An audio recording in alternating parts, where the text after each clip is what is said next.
Luiz Kawaguchi é jornalista. É ele quem aparece nestas imagens tentando se proteger de um bombardeio.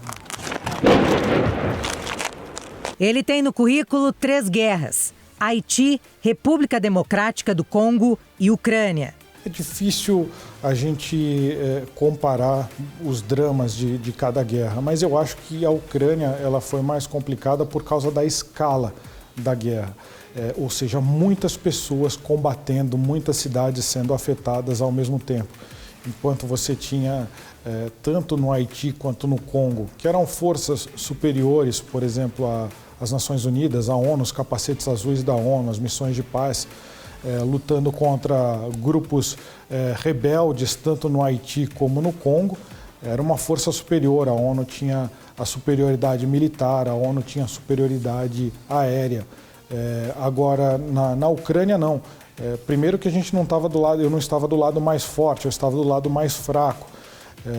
Eu estava submetido aí, junto com os ucranianos, a toda a sorte de ataques que eles sofreram da Rússia.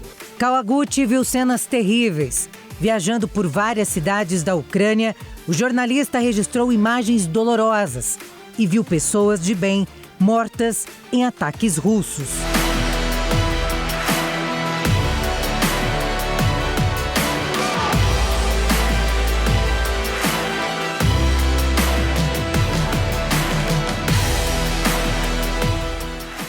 Você vê pessoas com suas famílias destruídas, você vê feridos de guerra, você vê pessoas que acabaram de perder suas casas, suas coisas, infelizmente até seus familiares.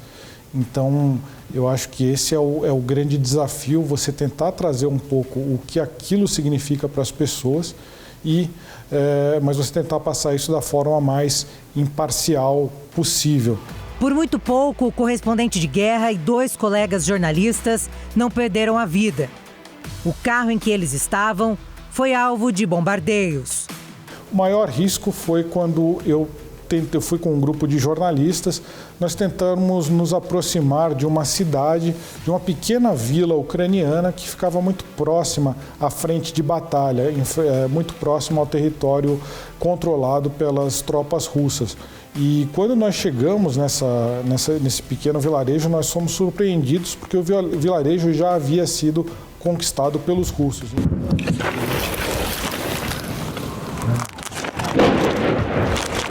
Então, quando colocamos aí o nosso carro na estrada principal para entrar nesse vilarejo, nós já fomos atacados pela artilharia russa.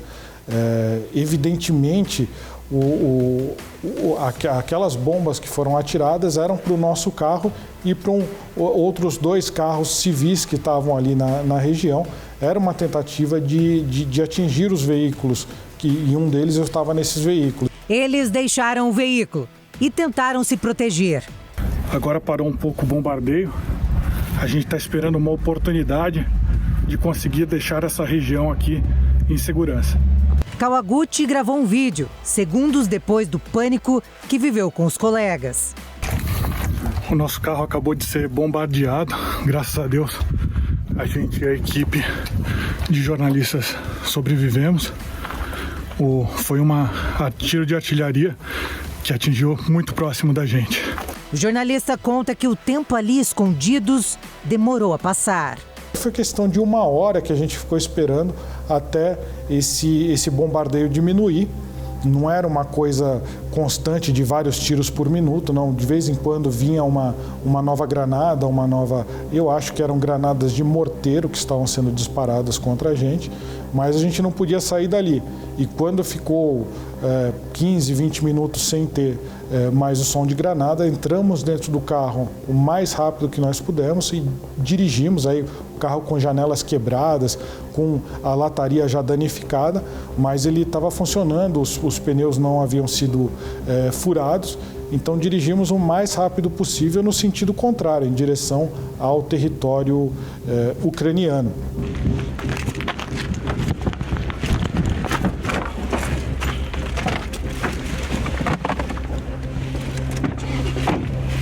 Já dentro do carro, com marcas da violência russa, eles seguem em busca de um lugar seguro. Todos em silêncio. O medo toma conta da equipe. A primeira granada de artilharia caiu muito perto do nosso carro, muito perto. A sorte é que o carro era blindado, vidro blindado. Ele estilhaçou, mas ele não voou em cima da gente. Então foi muito perto, foi questão de 5 metros, 10 metros que essa bomba, essa granada estourou do lado do carro. Foi uma sorte muito grande. Kawaguchi relembra uma das cenas que marcou aquele dia. Eu vi era o último posto de controle ucraniano. Então, um soldado ucraniano que estava verificando documentos do carro da frente, ele simplesmente jogou esses documentos, correu e pulou dentro de uma trincheira. Quando eu olhei para o outro lado, eu já vi a primeira granada atingindo o solo, muito próximo, coisa de 3, 5 metros do nosso carro, e uma grande explosão, e aí vem aquela sensação, nossa, é com a gente, nós somos o alvo desse ataque. Os jornalistas viveram dias intermináveis de aflição, mas o ofício não permitia com que os correspondentes de guerra deixassem o medo dominar. Aconteceram quedas de mísseis nas cidades onde eu estava e você vai tentando controlar o seu emocional e tentar se expor o mínimo possível ao risco, mas para você conseguir algumas das entrevistas, algumas das informações, você tem que ir para a área de risco. Então, o desafio é você tentar achar um equilíbrio entre o risco e a necessidade de trazer a informação. Kawaguchi explica que para se manter seguro, é necessário respeitar os códigos de conduta ética da profissão e saber manejar as situações de risco. Eu sou jornalista, eu não sou um militar, então eu não sabia exatamente, eu sabia de algumas condutas por conta de treinamentos que a gente faz para poder fazer esse tipo de cobertura, mas eu não sou um militar, então eu ficava pensando como que eu vou sair daqui. Eu vou sair de carro, eu vou sair a pé. Você pensa em várias, enquanto está acontecendo o bombardeio, você está preso ali numa posição, você fica pensando como eu vou sair dessa situação. Isso é um pouco desesperador. Qual que será a melhor conduta a tomar, qual que é a melhor rota de fuga. No final nos reunimos, eu e os outros 2 jornalistas, e decidimos que o mais correto seria voltar de carro pelo mesmo caminho que a gente havia vindo. Depois eu olhei e falei, não, foi uma decisão correta. Se a gente tentasse escapar a pé, a gente estaria exposto a campo minado, a gente estaria exposto a uma série de outros riscos. Então, o risco de você ser identificado pelo fato de estar num carro, um veículo maior, você tem mais chance de ser identificado, mas você consegue deixar a região de uma forma mais rápida.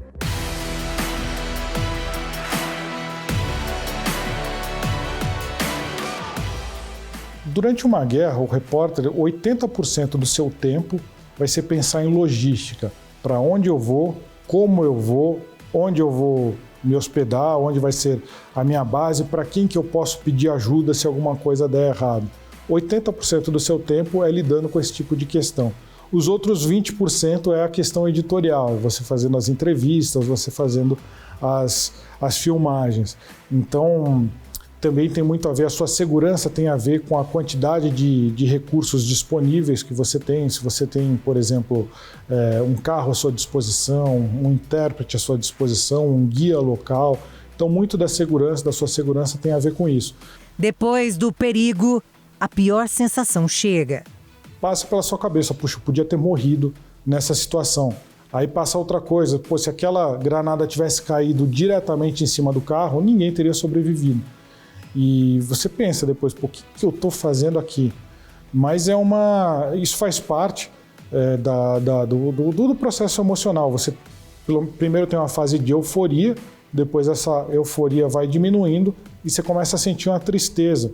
Eu senti durante 1, 2 dias essa questão da tristeza, e é uma coisa que você não consegue controlar. Mesmo você sabendo que ela vai acontecer, você não consegue controlar. Mas aos poucos ela vai passando.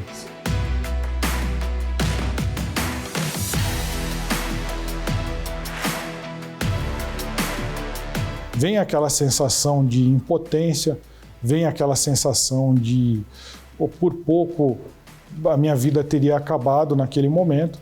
E você pensa até em mudar de profissão naquele momento específico de tristeza. Mas depois a tristeza vai diminuindo, você começa a pensar mais racionalmente. Você fala, foi por pouco, o que eu vou fazer nas minhas próximas coberturas? Eu vou fazer diferente, vou tomar procedimentos diferentes para tentar evitar esse tipo de risco. E aos poucos você vai se acostumando e as coisas vão voltando ao normal. E não tem como não pensar na família quando você vira alvo de guerra. Eu ficava muito preocupado com a reação da minha mãe.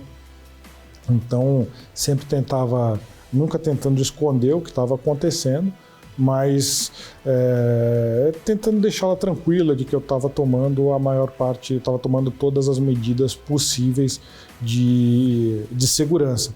Mas ela sabia que eu estava numa região de guerra e ela só relaxou depois que eu saí da Ucrânia.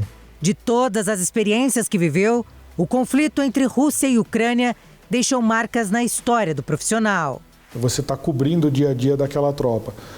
No Congo, era um pouco mais complicado que isso, porque era um combate mais de selva, era um combate de campo aberto, muito similar aí à Guerra do Vietnã, com muitos foguetes, artilharia, helicópteros de combate. Então você tinha o perigo da artilharia, que você não vê exatamente onde que está, você não consegue ver, na verdade, de onde estão partindo os tiros, mas eles começam a atingir próximo da região onde você está. A única coisa que você tem a fazer é tentar ou deitar no chão, procurar um abrigo e torcer para que aquilo não caia diretamente em você. A primeira medida é você abaixar o seu perfil, ou seja, você ficar abaixado no terreno para diminuir a possibilidade de você ser atingido por algum fragmento, mas não tem muito, como jornalista, como você se defender. A gente até usa aqueles coletes à prova de bala, capacete, mas isso não é efetivo contra fogo de artilharia. Então é bastante complicado. E quando fui para a Ucrânia, a diferença é que esse elemento da artilharia e também o elemento da aviação, ou seja, e os mísseis que eram disparados contra as cidades em que eu estava, aí você realmente não tem muita defesa. Ser um correspondente de guerra é uma batalha com o emocional e o racional. Você está sempre brigando com o seu emocional. Aquela coisa, não vou me expor desnecessariamente, mas chega uma hora que as informações que chegavam para mim na cidade de Lviv, que era mais próxima à fronteira, elas já não estavam sendo suficientes para a cobertura. Então, em determinado momento, eu entendi que era preciso ir para mais próxima, ir para a capital. Mais para frente, a mesma coisa aconteceu.